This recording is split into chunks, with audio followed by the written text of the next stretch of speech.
మంచిర్యాల జిల్లా కలెక్టర్ కార్యాలయం ముందు చెన్నూరుకు చెందిన కుమ్మరి సంతోష్ అనే వ్యక్తి ఆత్మహత్యయత్నం చేశాడు. చెన్నూరు ఎంపీడీఓ కార్యాలయం సముదాయంలోని అతడి టైర్ల షాప్ను వేరే పేరుతో బినామీగా షాపును నిర్వహిస్తున్నారని ఆవేదన వ్యక్తం చేశాడు. షాపు ఖాళీ చేయించాలనే ఉద్దేశంతో షాపునకు ఎంపీపీ మంత్రిబాబు అధికారులు తాళం వేశారని బాధితుడు ఆరోపించారు. ఈ విషయాన్ని కలెక్టర్ దృష్టికి తీసుకెళ్లి న్యాయం జరిగేలా చూస్తామని పోలీసులు బాధితుడికి సంతోష్కు సర్ది చెప్పి ఇంటికి పంపించారు.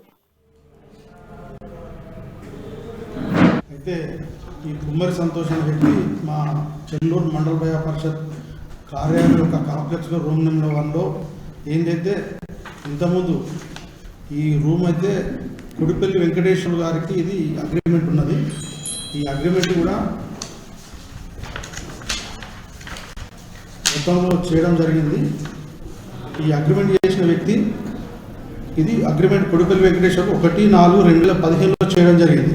చేసిన తదనంతరం వీళ్ళు షాప్ నడుపుకుంటూ ఇతను చనిపోయిన తర్వాత వీరి ద్వారా ఈ షాప్ కీస్ తీసుకొని